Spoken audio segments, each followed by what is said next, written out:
Salt River Mortuary, Cape Town. This is where many young people who die of drug overdoses land up. In the past year, 5 bodies have been brought to Salt River. They all died after taking the designer drug Ecstasy. Professor Dion Knobel performed their autopsies. There is always a risk.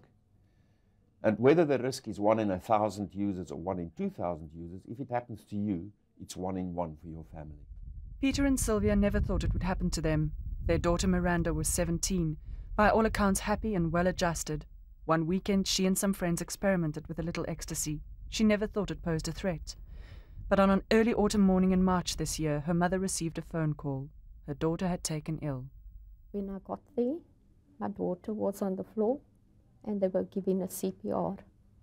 They don't die instantaneously. They die from their multiple organ failure. She was happy, laughing, and her usual sound.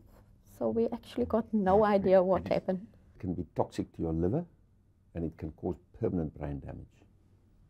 Yeah, subsequent to that, we then,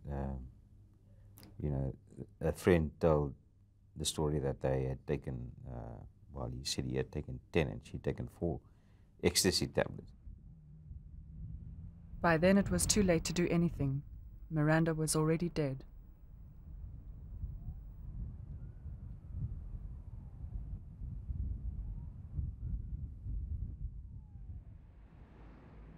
Miranda is just one of a growing number of Cape Town kids who've died after taking ecstasy. Like many, she was not a regular user. It was all just for fun. Ecstasy is one of the most popular club drugs. Those who like to use it say it's safe and not addictive. It makes them energetic. With its kicking bass line, the music and ecstasy work together to enhance feelings of euphoria.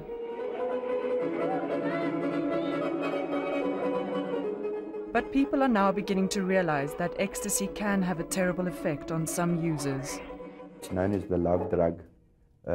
It's a drug that people describe as making you feel you're feeling well, and you have this tendency of feeling very compassionate. I can't explain to you why some people can take 4 and 5 at a time, as you tell me from your research, and nothing happens to them. Whereas another person goes for the first time and takes 2 and they land up in the emergency unit, very ill. If we're going to carry on at this rate, especially from Cape Town's point of view, our future leaders are going to land up all being addicts. Inspector Abram Smith was a narcotics policeman for 13 years. Smith's specialty was infiltrating the city's clubland. He quit the police service a year ago. He says his investigations into the drug trade in clubland were leading nowhere. I don't think there was a more dedicated policeman in the service than what I was. I lived for my work. I still miss it a lot. But Smith has kept his ear close to the ground in clubland. These are the upmarket venues where the city's clubbers party every weekend, along with thousands of tourists. Most clubs are nothing more than happy joints where booze and music alone keep the crowd on their feet. But other clubs are altogether different. Clubs where drugs are sold openly to kids. Abram Smith pointed us to this one in particular. The Gallery is a rave club frequented by youngsters. It took us about an hour to score 2 ecstasy pills. We did this despite the apparently strict security at the door. Women's bags were searched from top to bottom, while the men were thoroughly frisked. You can sort of go, take your drugs in there, blow your mind, recover, blow your mind again. And this is where the tragedy is coming. There's no control, and nobody seems to care about it. Now, before I start this meeting, I just want to welcome everyone. Security at the Gallery is handled by Cape Town's biggest bouncer company. They say they're committed to keeping their clubs drug-free. The company is called Pro Access Control. It's managed by Jacques Ronnier, a 30-year-old former PT instructor in the Navy. What we are doing. Look, I'm not for drugs. I'm a sportsman. A lot of the doormen, well, 90% of the doormen that work for me, they know the rules. If we catch one of them getting involved or dealing at all with drugs, he's fired. I am aware of the fact that there's a lot of underage minors that's allowed into the premises. They use fake IDs, fake student cards. The girls are 16 today. They wear clothes. They look like 21, 22. From basically head to toe, you are shakedown. Even you find that they even remove the inners from zipper lighters to check if you're not taking drugs into the premises. A person walks in the club, you search him, and you check for weapons, you check for firearms, no knives, and the person goes in the club and has a good time. But yet in the premises you find that drugs are peddled amongst attending patrons. Not at one of my clubs as someone died of drugs, taking drugs. The clubs where we do security. I've never experienced that. Some say Pro Access controls up to 90% of Cape Town's clubland. It also provided security on this night in May when we attended one of the city's biggest rave parties in an empty downtown warehouse.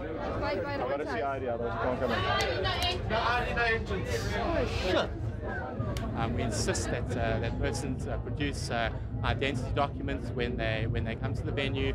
They're thoroughly searched for firearms, for narcotic substances, and once people are inside the venue, the presence of management and security is spread throughout the venue. Parties like these are held every few weeks, organized by different promoters. Partygoers and organizers in Cape Town are only too aware at the moment of the kids who've died of drug overdoses. This is why they hire Pro Access, to control the doors and prevent any drug-related incidents. The incidents that have happened are very sad, and we extend our condolences to the families. But our feeling is if incidents like happen in that manner are purely as a result of bad preparation. The organizers prepared for 3,000 ravers, but the venue seemed completely oversubscribed. Pro Access had only 8 doormen on duty, and yet they claim everybody was searched and all IDs checked. Organizers promoted their event as safe and drug-free. In the event of us finding anybody dealing narcotic substances, there is nothing else to do but call the police. But inside, it seemed everybody was looking for drugs. Everyone was asking around. They even thought we might be dealers as we hung around the exits. We found a dealer with ecstasy pills sitting right on the makeshift main bar. During the first deal, our tape ran out, so we had to try filming it a second time. With the help of a regular raver, it took us just over an hour to conclude the 2 deals. There was no attempt to hide the evidence.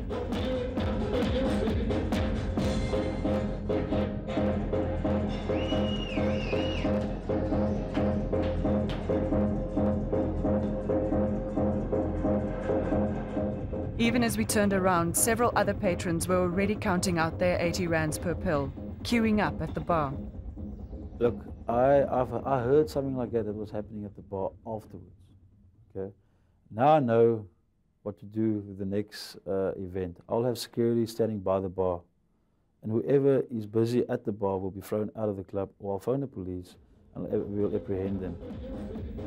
Meanwhile, the chill room was crowded with overheating bodies. We even thought we spotted patrons swallowing pills, but then they could just as easily have been headache tablets.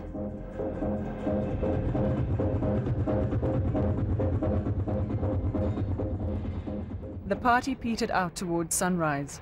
2 dealers had been arrested by undercover cops that night. Our dealer was not one of them.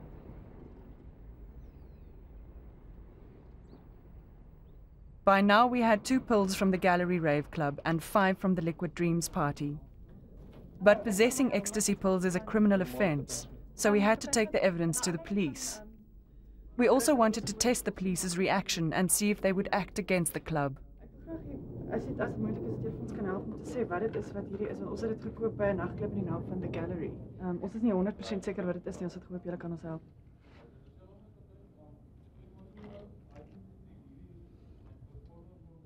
Wel, volgens ervaring en soortgelyke tablette wat van tevore al op beslag gelê is, lyk die voorkoms na ecstasy tablette. As with all police confiscations, the pills would be sent away for forensic testing. A docket was opened against us, but the police have agreed not to press charges.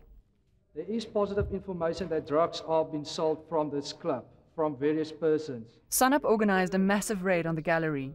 It took them 2 weeks to put together a team. On Friday night, the 1st of June, we arrived at the planning session. pedestrians, nobody coming in and out. An entire hall was filled with members from various specialized units and even the army. Discussed operation, the canter and the other vehicles. Sunup sent police trappers ahead. They would pose as patrons and try to score from suspected dealers inside the club. When the waiting cars received the signal, the raid began.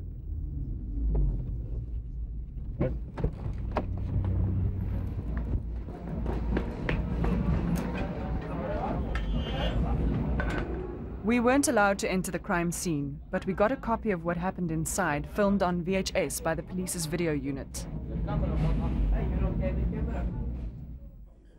Sunup's Captain Johan Smit served the search warrant on the owner under the watchful eye of police legal services. Before midnight, the police trappers had bought drugs from 3 alleged dealers. At the time, there were fewer than 100 patrons inside the club. The police confiscated just about that number of ecstasy tablets, in other words, about 1 pill for every patron. They also confiscated some half-smoked dacha joints and cocaine. Most of the drugs were found on the alleged dealers, some pills on the floor. The owner pleaded ignorance. He said his security company was excellent and wouldn't allow drugs through the doors. Sunup's commanding officer introduced us to the owner. We asked him for an interview about the raid to give his side of the story. We tried twice afterwards, but each time he refused. 3 people were arrested for dealing, 5 more for drug possession. Even the owner's grandson was arrested. There's another one here. We're going to take him with too. Okay. He has since appeared in court on charges of drug dealing. He's 16 years old and was caught with 40 ecstasy tablets. It seems the gallery security was caught with their pants down. I was surprised. I mean, I don't know, I can't talk on the owner's behalf here. I was surprised, I must say that, yeah. Surely, a security company that's charged of a premises, who regulates access control in and out of premises, must be aware of what is taking place on that premises. So the doormen are trying their best to try and curve that trade of people walking in there and just think they can come inside and sell whatever they want to sell or sell drugs. If he, as a security boss, proclaims that he does not know, I find this very hard to believe, but if it is that he is aware that the owner is involved with trafficking in narcotics, there is an obligation that rests on him in terms of the proceeds of crime for him to report that information to the police. All this was found on the floor which the people have dropped. The owner of the gallery has since been warned that if drugs are ever found on his premises again, his property could be attached by the state.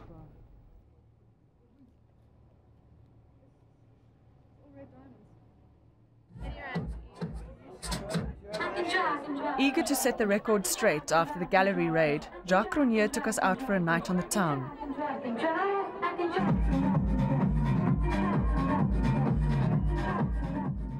He showed us around some other clubs where he also controls the doors, and introduced us to club owners who consistently sang his company's praises. We need the entertainment sector to be alive, with the police presence and with us being there to create that safe haven for the people to come to town. You know, I don't know if there's a lot of jealousy involved, towards us, what we are trying to do. If people can realize, if they can actually realize that we are actually trying to work with them and with the police and with certain people making allegations against us. I don't know if the people are afraid for us to grow, because any security company would like to grow. Pro Access has certainly grown since it started in the early 1990s. Its founder was a well-known Cape Town businessman called Cyril Beaker. Beaker started the operation with just 2 dogs on the street and controlled only 2 or 3 clubs. Cronje was then still in the Navy.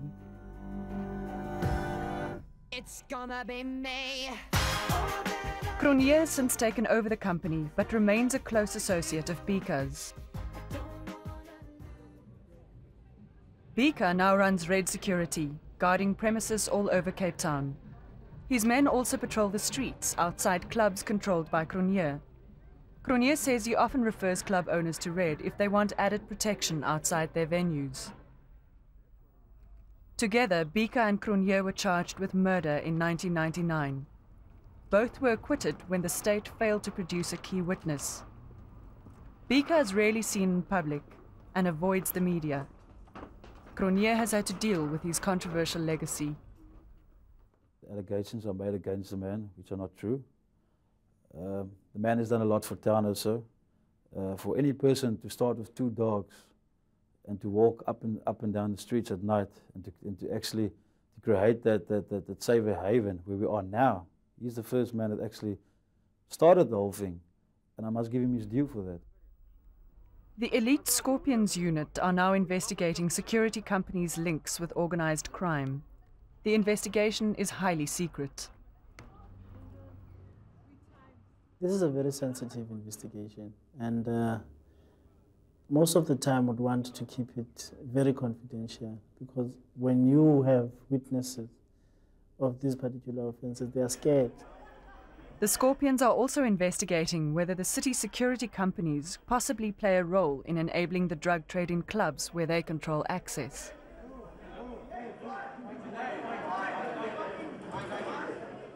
Look, obviously, as their business will be security. But given the nature of the activities in Cape Town, you'll find that in one way or the other, they're also connected to drug trafficking. The doormen are not for it. I am not for it. But I cannot take blame for anyone selling drugs or because I'm not a policeman, I'm not a private investigator. That's not my job. But there are companies that believe it is their job to rid clubs of drugs.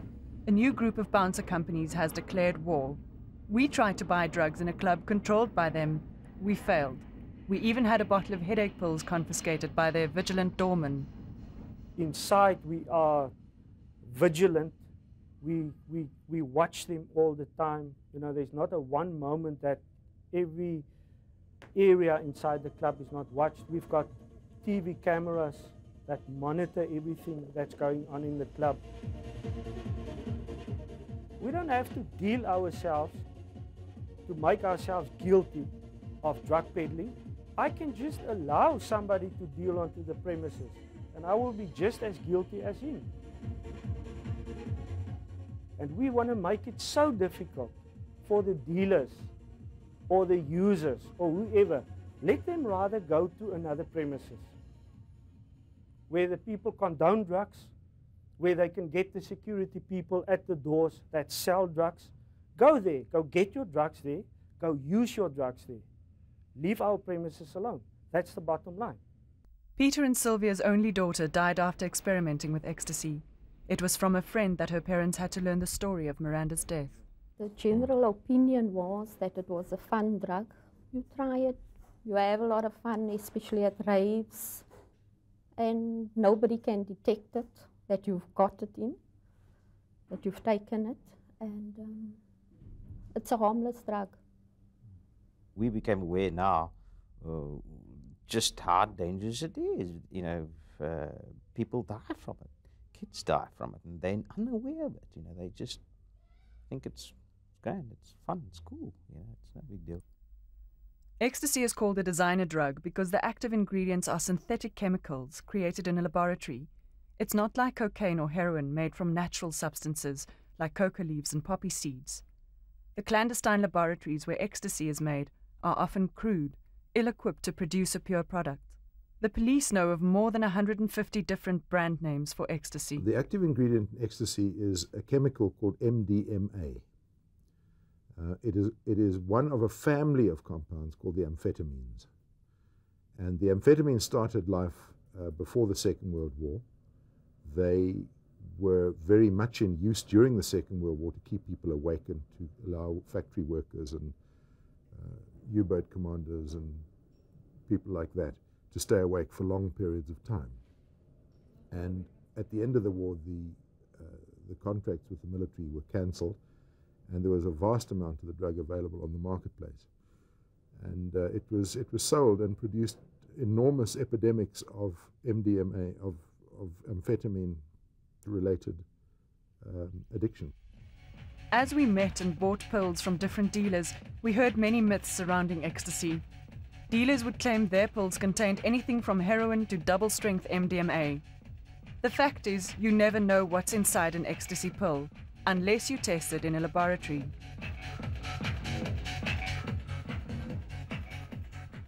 Special Assignment took some of the ecstasy tablets we'd got to forensic scientist David Klatzo for analysis. They were obvious examples of crude street pharmacology. They looked dirty, they were not properly packaged, they were inconsistent in size and production. They are full of side products, not the active ingredient. In fact, the active ingredient in some of the tablets, which was purported to be in the tablet, is a minor component.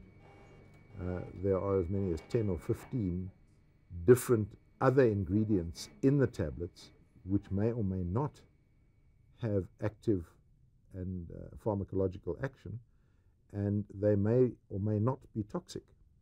So that when you take or smoke or ingest these tablets in any shape or form, you are playing chemical Russian roulette. We'd paid 80 Rand for each ecstasy pill. Dr. Klatzo confirmed that most of them contained very little ecstasy at all. From a user's point of view, this is not only bad value for money, but the contaminants in the pills could make them lethal. The touchy-feely love drug has been in use on the South African club scene for about 10 years. Its effects are only now becoming known. You are placing yourself in a position where you will become addicted with very little chance of becoming unaddicted. It is extremely difficult to break the addiction. Ecstasy in itself can cause a rise in your body temperature. Combined with the exercise and the dehydration that follows, the hyperthermia or increased temperature becomes worse, and it can cause severe damage in the body system. They are not often taken alone, they're often taken in combination with alcohol. Alcohol can make a huge difference to the pharmacological effect of these tablets, so that you can have a situation where you can actually anesthetize yourself out of existence with the mixture of the two drugs. If you take too much water, because you've now all heard you must drink a lot of fluids, it dilutes your blood and it causes swelling of your brain. You go unconscious. They all produce extremely serious physiological consequences, ranging in the case of MDMA from all kinds of psychological disturbances which may or may not be reversible, to stroke. You can have rupture of blood vessels in the brain and sudden death. There is not so much a question of overdosage. People talk about an overdose of ecstasy. It's not an overdose to take two. It is an overreaction. Your own immediate reaction to ecstasy may be unexpected, but the long-term effects seem guaranteed. Research now shows that continued ecstasy use can cause impotence, memory loss, mood disorders, and disturbed sleep cycles. Professor Knobel and his team have performed 5 ecstasy-related autopsies this year, but there may have been many more deaths related to the drug. Ecstasy works its way out of the body quickly, but the effects can't be reversed. A young person dies, the relatives are scared and are afraid of the stigma, and may be able to persuade a doctor to issue a natural death certificate. And that way we will not know about it. It's been very difficult doing this interview for us, and I know it will be difficult for other parents, but it's our kids that's all getting killed out there. Now that he's left the service, ex-Inspector Abram Smith does odd jobs building houses and fixing boats, but he remains keen to create awareness about Cape Town's drug dangers. I've been formerly a serving member for 20 years.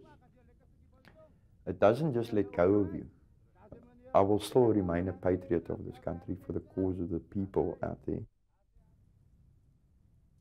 All I can say to them out there is take care of your beloved ones, for they are the future of this country.